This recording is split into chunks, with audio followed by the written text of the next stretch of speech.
Hello दोस्तों, कैसे हो आप सब। स्वागत है एक और वैल्यूएबल वीडियो में। आज बात करेंगे वॉरेन सर के 5 इन्वेस्टिंग रूल्स की। बिना टाइम वेस्ट किए वीडियो शुरू करते हैं। तो सबसे पहला रूल है स्टे इन यूर सर्कल। अब हर एक इन्वेस्टर को हर एक चीज़ की नॉलेज तो नहीं होती। बहुत से लोग बैलेंस शीट को बहुत अच्छे से एनालाइज कर लेते हैं। बहुत से लोग जो रेशोज होती हैं जैसे ROE, ROA, ROC, debt to equity etcetera, इनको एनालाइज कर पाते हैं। कुछ लोगों को किसी स्पेसिफिक सेक्टर की नॉलेज हो सकती है, किसी को बिजनेस की बेटर अंडरस्टैंडिंग हो सकती है। तो वॉरेन बफेट कहते हैं कि आप जिस फील्ड में अच्छे हो उसी पे रिलाय करें, उसी से मैक्सिमम हेल्प लें इन्वेस्ट करते वक्त। इससे आपके सक्सेसफुल होने की जो प्रोबेबिलिटीज हैं वो बढ़ जाती हैं। टॉम वॉटसन सीनियर, जिन्होंने IBM कंपनी शुरू की थी, उन्होंने अपनी बुक में बताया है कि मैं कोई जीनियस नहीं हूँ, बट मुझे ये पता है कि मैं किन किन एरियाज में बेहतर हूँ और मैं हमेशा उन एरियाज के पास रहता हूँ। इवन इन क्रिकेट जो टीम्स की बैटिंग बेहतर होती है वो रन चेज करना बेहतर समझती है, और जिनकी बॉलिंग अच्छी होती है वो टारगेट को डिफेंड करना। सो आप जिस फील्ड में भी स्ट्रांग हो उसको अपना हथियार बनाकर चले। इसको हम ये भी बोल सकते हैं कि buy only stocks that you understand. जिस कंपनी का बिजनेस आप समझ पाए उसी को बाय करें। रूल नंबर 2 है प्ले बिग।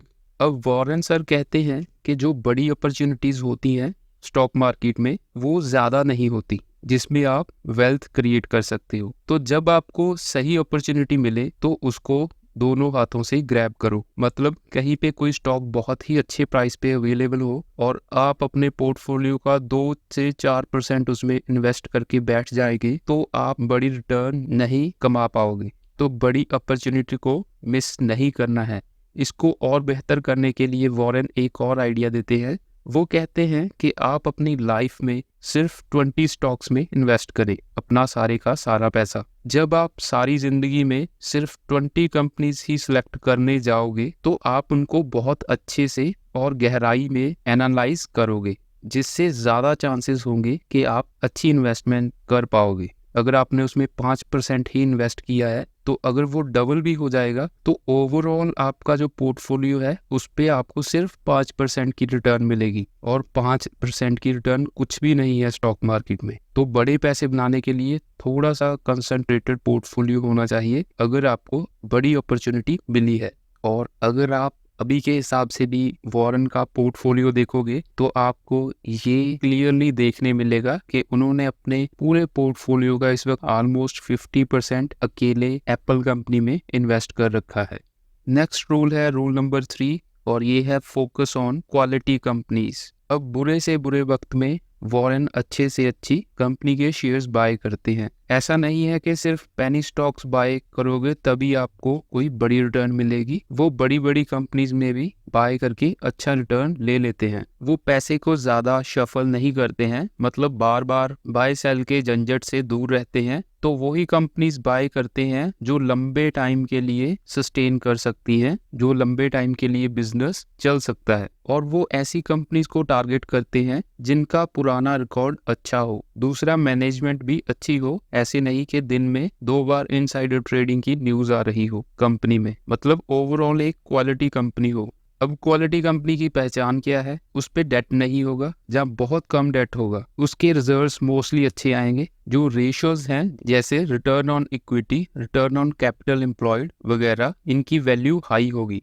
जो मैनेजमेंट है उसमें बहुत कम चेंजेस देखने मिलेंगे, और इसी के चलते जो प्राइस होता है शेयर का वो भी ज्यादा वोलाटाइल नहीं होता है। तो ऐसे हम काफी हद तक इजीली जज भी कर सकते हैं कंपनीज को। 1988 की इन्वेस्टमेंट कोका कोला कंपनी में काफ़ी फेमस है कि 1920 के आसपास से लेकर 1988 तक इस कंपनी की सेल्स कभी भी कम नहीं हुई थी। ईयर ऑन ईयर सेल्स हमेशा बढ़ी थी। ये भी एक पॉइंट था कोका कोला को सिलेक्ट करते वक्त। नेक्स्ट रूल है बी पेशेंट। आप में से बहुत से लोगों ने 2020 का मार्केट क्रैश देखा होगा, लेकिन इस क्रैश में रिकवरी काफ़ी जल्दी आ गई थी, प्लस उसके बाद मार्केट काफी ऊपर भी चला गया था। लेकिन हर बार ऐसा नहीं होता। एक टिपिकल क्रैश में अगर आप अच्छे शेयर्स भी बाय करते हो, वो भी टाइम ले लेते हैं रिकवर होने में। तो अगर पेशेंस ना हो तो उसको हैंडल करना बड़ा मुश्किल है।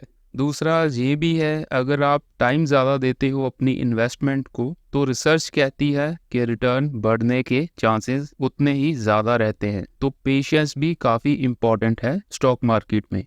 और जो लास्ट रूल है वो है वैल्यूएशन। तो इसको एक एग्जांपल लेकर समझते हैं। सपोज करें आप एक शॉप पे जाते हो, दुकान पे जाते हो, और वो दुकान है कपड़े की। वहां पे एक 1000 रुपीज पर मीटर पे आप एक कपड़ा बाय करने जा रहे हो। अब आपने उस दुकानदार के साथ किया बार्गेन। आपने उसके साथ बार्गेन करके 900-800 रुपए में वो बाय किया। आपको लगता है कि उसका जो फेयर वैल्यूएशन है, जो फेयर प्राइस है, वो 800 या 900 है। सपोज करो वो दुकानदार आपको वो कपड़ा 800 या 900 रुपए पर मीटर में बेच देता है। तो आपको क्या लगता है कि वो दुकानदार ने उसको 800 पे बाय किया होगा? बिल्कुल भी नहीं।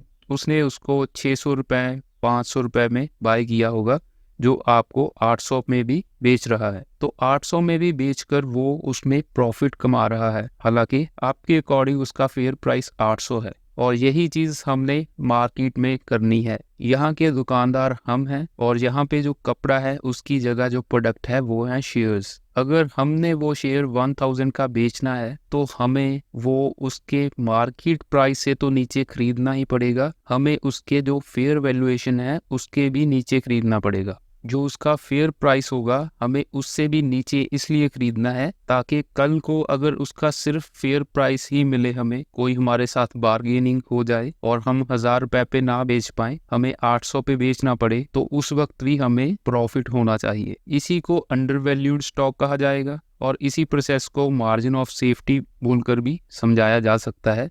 और ये करना काफ़ी मुश्किल है। इवन आज के जो एक्सपर्ट्स भी हैं, वो भी अगर 3 लोग मिलकर वैल्यूएशन निकालने लगेंगे तब भी सभी के पास डिफरेंट वैल्यूएशन आएंगे। ये दिक्कत है इस रूल के साथ। लेकिन यही एक रूल है जिसको स्ट्रिक्टली फॉलो किया है वॉरेन ने, और इतना बड़ा पैसा बनाने में सफल हुए हैं वॉरेन। आसान नहीं है ये रूल, लेकिन अगर फॉलो कर पाओगे तो इसमें ही सबसे बड़ी रिटर्न मिलने के चांसेस हैं।